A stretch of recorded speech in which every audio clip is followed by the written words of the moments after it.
Yeah, because white lives never mattered. I don't want to hear none of this drama, none of this BS no more where white people get killed by cops. Look at the population disparity.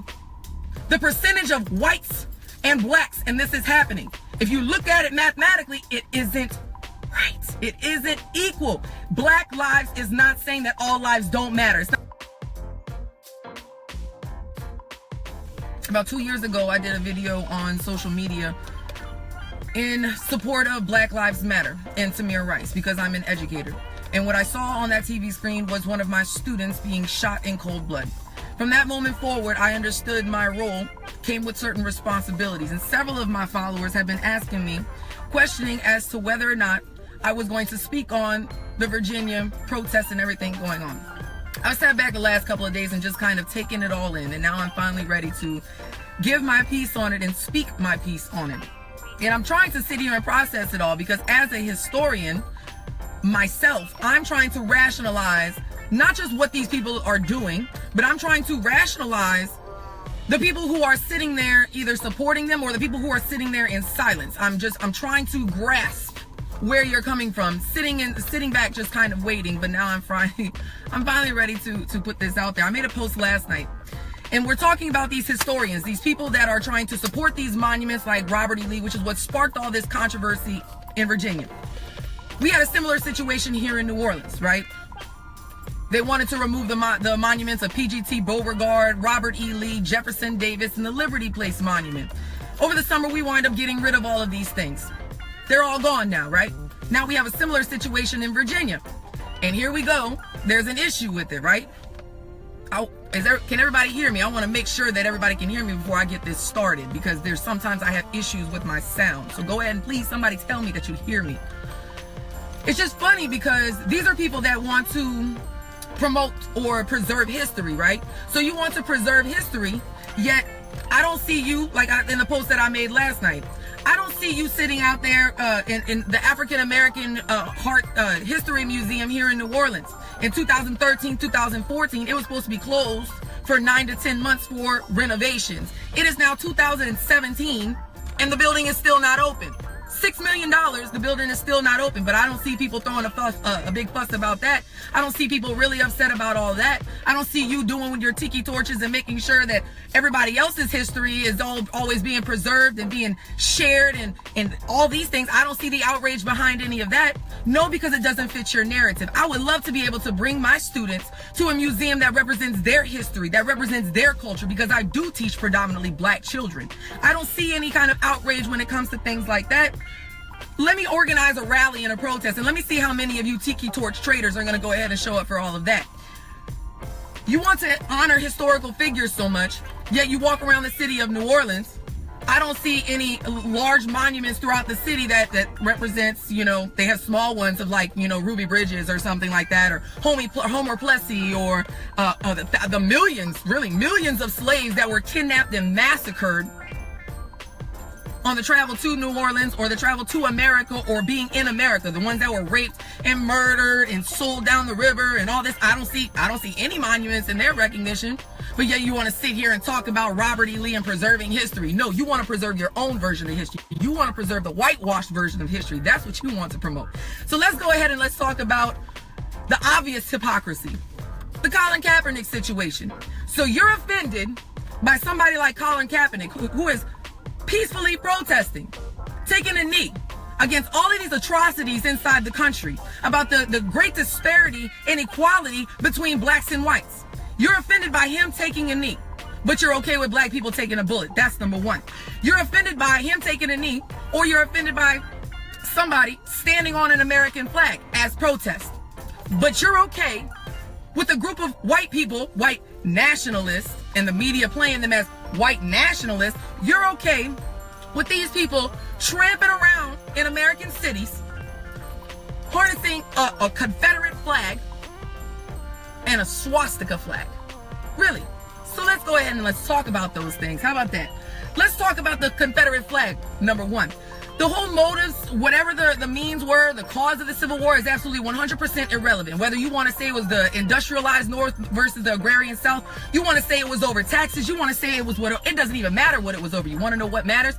Them seceding from the Union was a direct violation of the Constitution. Therefore, Robert E. Lee, Jefferson Davis, and the like, and anybody who fought for the Confederacy were traitors to the United States. Yet you're running around carrying around the Confederate flag, and that's not unpatriotic. Power to patriots, that's not patriotic. You're a domestic terrorist. That's what you are. I don't care what I know. I'm under no misconception about what I look like. I'm a blonde-haired, green-eyed white girl, but I'm not going to be Ray Charles to the bullshit just to save your little feelings, to spare your little Colgate toothpaste feelings. The reality is, it is what it is. Sorry, I keep getting interrupted by phone calls. But what I'm trying to say is, you want to say, and I'm tired of people saying that that flag was representative of the South. First of all, out of maybe the roughly 5.5 million people in the Confederacy, about 3.5 million of those were slaves. I highly doubt that flag is representative of 3.5 million of that population. Highly doubt that. And I don't even want to hear this bull about people jumping on my thread saying, well, there were blacks that fought. Man, save it. Miss me with that. You could take a whole Confederate stadium full of seats with that nonsense, because I'm not trying to hear it and nobody else is. So getting to this, these people are literally not patriots. They're Benedict Arnolds of the 21st century. And if you don't know who Benedict Arnold is, he is dubbed America's first traitor. So I suggest you go ahead and look that up. But also the other fact is that these people are allowed to walk around basically carrying this flag like a participation trophy. You lost. We lost. The South lost. Thank God we lost, because there is inherent wrong in thinking that you can own another individual, thinking that you can rape, murder, separate families, and do all of these things, mutilate people. But you want to tell black people that they need to get over it. No. We want to honor history. We want to preserve history. Then stop teaching a one-sided, slanted version of history and look at it at its entirety. Up until we start to do that, this is going to be a problem in America. First step of fixing a problem is recognizing that they're in one. But it is clear and apparent to me and to thousands of other people, hell, millions of other people in this country, that there is an inherent wrong within this country currently. So let's move on to the next one. The swastika, the Nazi symbol of Germany. We already discussed all this. We had an entire world war. Maybe you heard of it, called World War II. We settled all of this. Cost the lives of over 60 million people. 50 million is presumed to come from China alone. Almost 500,000 were American military and civilians. New Orleans, the World War II Museum, the National World War II Museum. You could walk in a museum, and you want to know the significance of me walking into the National World War II Museum and seeing a swastika? It's history. It doesn't belong on the streets. But we sat there, we're watching this on national television. National television, we are watching people literally, legit, walking around with the Confederate flag, as if that's patriotic, and you're walking around with the flag of the Nazi symbol, of Nazi Germany. Really? But again, you have a problem with Colin Kaepernick. You have a problem with somebody stepping on an American flag, and you don't see the disconnect here? Common sense is pretty common, at least to those who have it. And apparently, you must have missed these lessons inside of your history class, which I can't necessarily blame you to a certain extent, being that public school education, vastly minorities and poor whites don't receive really good public education because they don't have to learn history in order to go on to the next grade. But that's a whole other subject, so let's move on. So herein really lies the problem for me. You want to call these people white nationalists, when in reality, the only thing that they are is thugs. You want to call blacks who protest, the Black Lives Matter who protest, and these people are out in the streets literally murdering people. And these people are called white nationalists, but anybody who does that is called a thug. That's ridiculous to me. That's crazy to me. I'm still trying to process this in my head. So here we go to the problem that I'm having, and that I raised the point up in my post last night. I have tons of white friends. I have friends of all ethnic backgrounds. Give me 1 second, because I have to plug up my phone before my phone dies. I have friends of literally legit all different ethnic backgrounds, right? But what I see is an issue with the color, right? So when I go to a Black Lives Matter protest, I shouldn't just see black people and it's sprinkled with whites and a couple other people. What I should be seeing is a plethora of everything, because it's a problem for everybody. But what I'm seeing, literally, when I do Black Lives Matter protests, I sit there and there's, out of 100 black people, there may be like 5 or 10. Now, I understand some of your fear. I can almost hear the racists and bigots in my inbox typing away, going to threaten my life or the life of my kids or my job.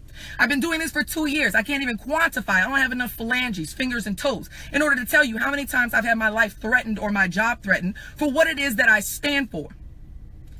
The fact of the matter is, up until more white people, people that look like me, stand up and once again stop being Ray Charles to the bullshit and call things for what they are. Racism doesn't exist. This isn't about race. Then why aren't you sitting here putting up the same type of heat towards historical references as a whole, historical figures as a whole? Where the hell are you? You're not there.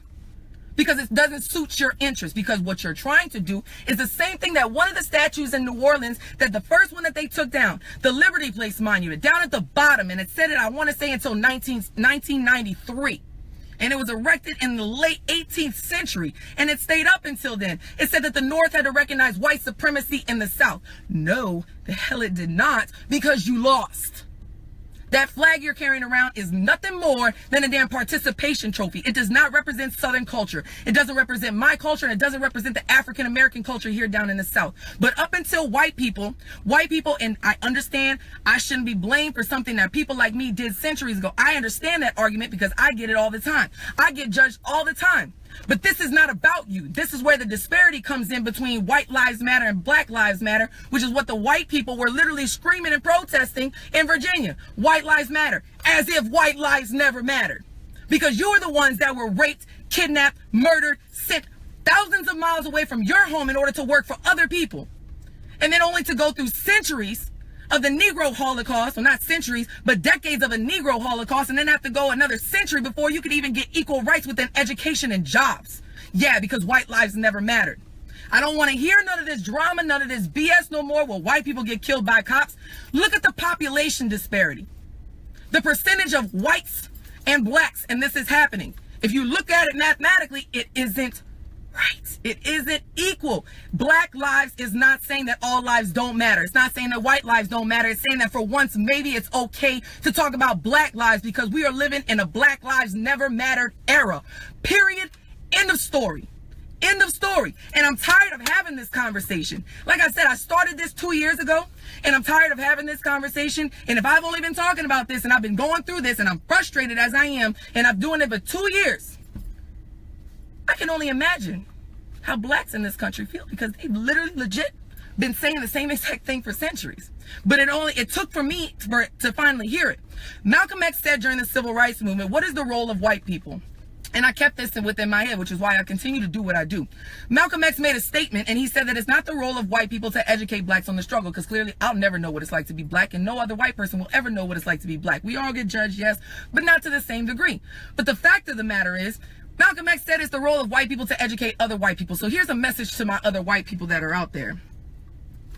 Up until you recognize and take account for what people like us have done historically, up until we own it and we start fighting alongside our black brothers and sisters, change will never happen. Our people, even though I personally believe in one race, I'm not going to deny the fact that other people look at things differently. And the fact of the matter is, up until white people that look like you and me recognize that we were the ones that started this, and we should be fighting just as much, if not more, on the side of blacks in order to fix this problem, change will never happen. It won't never happen. So meanwhile, you're sitting there back in your couch of white comfort and white privilege saying, oh, this has absolutely nothing to do with me. What's it going to take? What is it going to take? Are you trying to see another civil war? Is that what it's going to take? To black people getting to a point where they left with no other option but to get violent? White people are already doing it. But when a black person gets even mildly upset, they get shot, they get arrested, or they get called a thug. That's crazy. How do you not recognize the hypocrisy? You have to recognize the hypocrisy. You can't tell me that you don't see it. This is not even necessarily a message to the white nationalists, or what I'm calling the Tiki Torch Traitors, because that's exactly what they are. These dollar generals. This is more to my people that are out there that are just as outraged. When you look on the TV, you see stuff like that and it doesn't bother you. All the World War II veterans, that doesn't bother you. That you're literally looking on the television and you're seeing people running around with a swastika, and you lost brothers and sisters suffering from PSD, lost arms and limbs, and mothers and fathers and sisters and brothers, and that stuff doesn't bother you? Really? How is this possible? I don't understand the generation that I'm living in. I'm trying to process it, but I'm going to get back to what I'm trying to say. Up until we start fighting alongside them, recognizing the bigger problem, and saying that this is just as much our problem as it is anybody else, and not sitting back and just being like, oh, it has absolutely nothing to do with me, when in actuality it does. It has everything to do with each and every one of us that's sitting out here, every single 5,000 of you that are watching this video right now, no matter what your race, your religion, your socioeconomic background or profession, it doesn't even matter. You are responsible. So I'm calling on you in order to stand out and actually do something. Show up to a protest, write your congressman, go volunteer at a school, show up, do whatever, donate money, donate time, do whatever it is that you can, sign a petition. Anything is better than sitting back and doing nothing, because silence in the face of an injustice is your acceptance to that tyranny. Power will concede nothing without a demand. It never did and it never will. That was Frederick Douglass, one of my favorite authors of all time. Benjamin Franklin. Change will never happen until those who are as unaffected or as outraged as those who are. Up until you get just as pissed as blacks in this country about what you're seeing on the television, change will never happen. Period. That's where we are. It is not just your right, it is your responsibility. And the fact of the matter is, I understand why you are scared. I understand your hesitancy, because not everybody's built for this. But thankful for me, I would rather, I'm just frustrated when I see things like people say, well, they just need to get over it. They just need to get over it. I'm white and I'm not getting over a damn thing, because what's wrong is wrong, period. And if I have to, I will do this until my last breath. And if it costs me my life, then at least I know I'm going out with a fight instead of resting in pieces in a coffin. It's time for some people to start thinking about what the hell it is that they believe in and what they're willing to fight for and die for. It's just crazy. Crazy, crazy, crazy. Frederick Douglass. Power concedes nothing without a demand. It never did and it never will. The limits of tyrants are prescribed by those who will accept it. That's crazy. I really don't understand. Again, I'd rather go out without a fight than to rest in pieces in a coffin. Period. Y'all have a beautiful day. I done had enough of it. Done had enough. Teacher life. Mwah.